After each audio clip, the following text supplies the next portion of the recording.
empowerment, mental wellness coach, and the health evolution advocate, because I think our health is evolving. I think all of us in this room can help usher it in the right direction. So I'd like to introduce you to my grandmother. This is Nellie Riding in Montana, in America. And this is Nellie's Fork.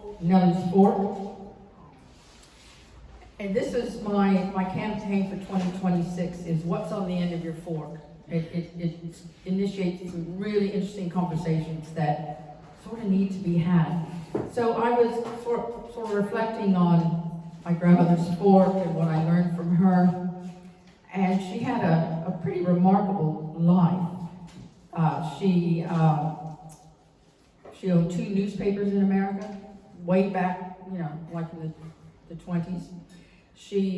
Her friends were celebrities, politicians, prominent artists, an Indian Sioux chief, and she even outlived 3 husbands. So, today that would be something, but back then I can't imagine. But what I remember with her was spending time in her garden and her kitchen. So with all her, affluent lifestyle, she still grew veg. And I spent time in her garden. I remember probably about 3 years old, I think 1954. I plucked a carrot out of the soil and I rinsed it off in the hose pipe and ate it. I didn't scrub it, I didn't peel it. Health and safety would have gone mad. She even plucked chickens. I remember having a lighted match, age 3 or 4, singeing the feathers on the chicken. Never get away with that today. So, just learning those simple things from her, I think has stayed with me, and they're starting to come round again. And she grew her veg, plucked chickens, and she made her own bread. And spending time with her in her kitchen, I had the vivid images I wish I could share, but they're just as fresh as if it was yesterday. There we go. So, what's so bad about bread? Well, it's flour, water, and time. Should be. But looking back at sort of Egyptian days, you've got wonderful hieroglyphics that illustrate them making bread. And a lot of it was sourdough, because that was the only source of raising agent that they had. And bread was often even a monetary commodity as well. And people thrived on it. A standing army of 60,000 men, I can hear the echo of that, 60,000 men had wheat. They had barley, but predominantly they had wheat. And we have papyri documents showing how much grain was shipped and from where to where and for who and consumed by. But what happened? Well, wheat changed, the process changed, and glyphosate changed. Now there's supposed to be a photo there, but we go back 3,000 BC, and we see more proof of the sourdough bread and the grain that was not sprayed with glyphosate. And it was stone ground. That was all they had. And the stone grinding is so important for digestion.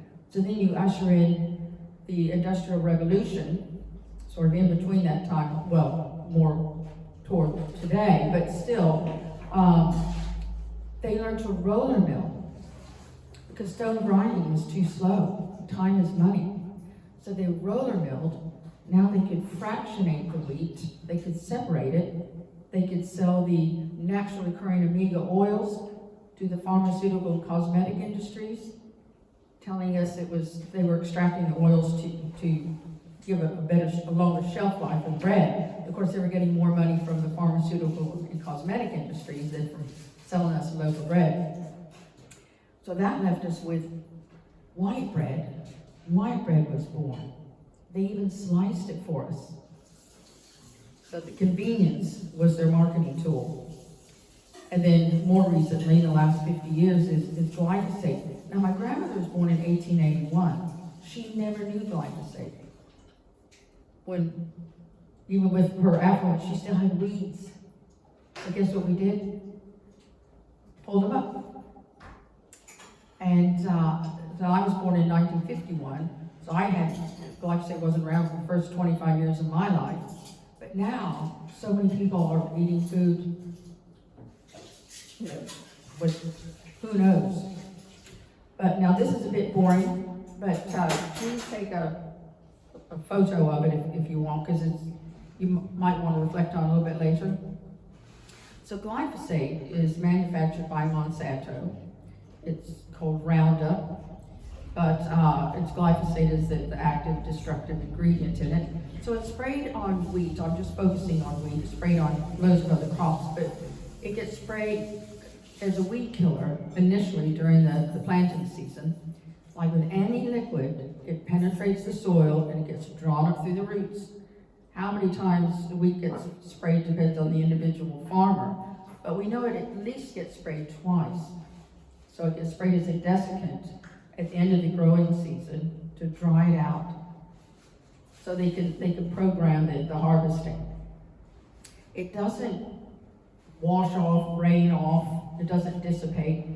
It's already done the damage. It's drawn up through the roots, and as well as the crop. But it destroys the vitamins and the minerals and the amino acids in the crop, which is why we eat them. So tomato today has about 15% of the lycopene it had a couple decades ago, and other crops equally depleted. And it destroys something called the shikimate pathway, which you might not have heard of. I'm getting one nod, one doing this. But the shikimate pathway is the communication pathway for the cells in the crop to give instructions. Make more iron, time to make some leaves, send the roots down farther, whatever it might be. Now we all know in this room that we have good bacteria inside our body and outside our body. Those bacteria cells outnumber our human cells approximately 9-1. And approximately 54% of those bacteria cells are in our gut. And they have a shikimate pathway. So now think leaky gut. And it's the problem with bread is the glyphosate that's sprayed on wheat. And that's where we're getting it. So many people think they're gluten intolerant, might be genuine, but generally they can eat this bread and they're fine. And it's because of the UK grown wheat, not sprayed with glyphosate. It's stone ground and then fermented for 3 days, which modifies the gluten. And people are thriving on it. Now, glyphosate also hijacks our immune system. Our immune system is like our front line of defense, and the main amino acid that our body uses for our front line of defense is the manufacturing of glutathione, which the main amino acid is glycine. Everything starts with a G, I don't know why, but glyphosate hijacks that glycine. So you can see how it's orchestrating our immune response. And I know you've all heard of collagen, and our body makes 28 different types of collagen. Well, guess what the main amino acid in collagen is? It's glycine. So let's look at glyphosate in our gut health. So glyphosate destroys the gut lining, which the junctions are joined by a mesh that keeps the good stuff in and the bad stuff out. So now glyphosate's destroyed those junctions, so the bad stuff's getting in and the good stuff's getting out. Now, I love this one, glyphosate and collagen. So our body makes 28 different types of collagen. And this illustration shows different areas in our body where collagen is predominant. Our brain, hugely collagen. Our eyes, our blood vessels, our muscles, and our heart is a muscle. But I love the knees. How many people do you know that have squeaky knees? They think they have arthritis. The doctors told them they have arthritis. They need a knee replacement. When actually it's the cartilage and the tendon is collagen depleted. Pump that back up. We've seen amazing results. But also collagen is our scaffolding and our glue. So, I mean, that's an argument for avoiding glyphosate right there. But glyphosate in our immune system, as I said, glyphosate destroys glycine, which is 1/3 of our body's production of glutathione. This is not the glutathione supplement that you can get. This is the glutathione our body makes with glycine, cysteine, and glutamate. It's an exchange that happens. It's just an absolute miracle. So it's our glutathione is our master antioxidant. It's our front line of defense, and that's our cellular detox and repair like nothing else. Now, wash or avoid. Well, you may have been told to wash your produce in bicarb or vinegar to get rid of the glyphosate or herbicides. Well, I've interviewed Dr. Stephanie Seneff 3 times, the world's foremost authority on glyphosate, and she said you can't wash it off because it's inside. It's already done its damage. So you can't peel it off or cook it out. So if you don't remember anything from my talk today, do remember that. And to eat or not to eat. The feedback I get is, well, organic is so expensive and I can't get everything I want. Well, you can prioritize your shopping.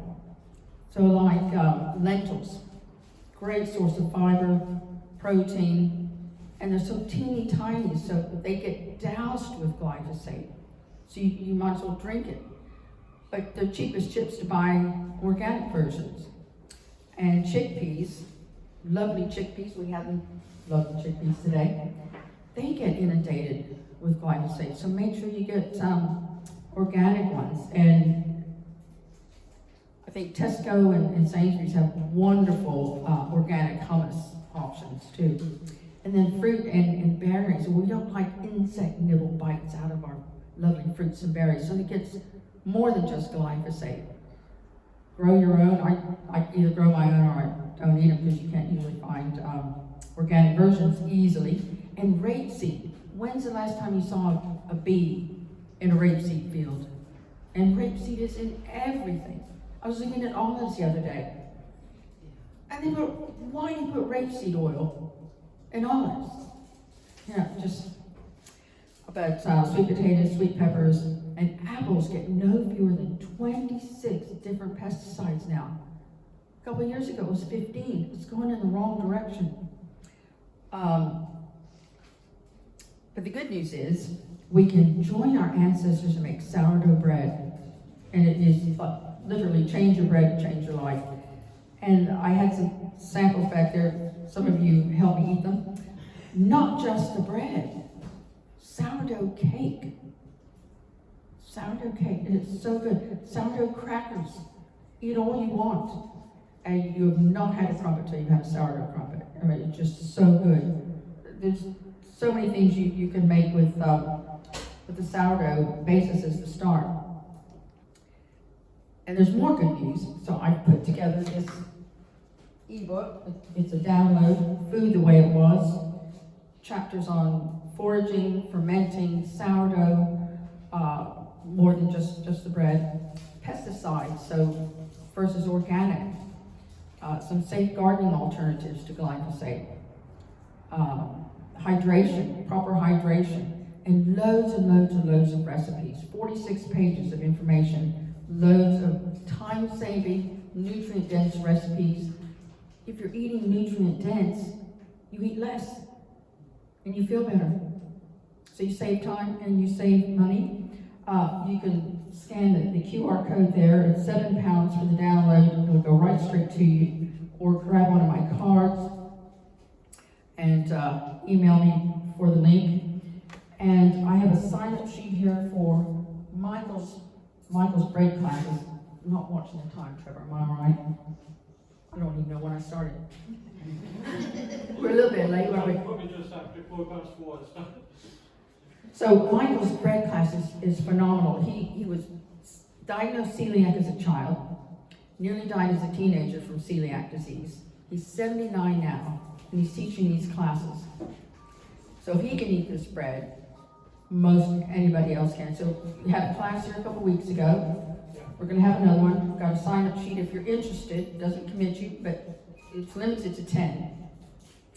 And then Trevor will let you know when the next class is. And then maybe some health issues have come to mind, some gut issues or brain fog. I've got a sign-up sheet for a complimentary strategy session. And then what else? Well, because health doesn't begin in the pharmacy, it often begins in the kitchen. So that's it.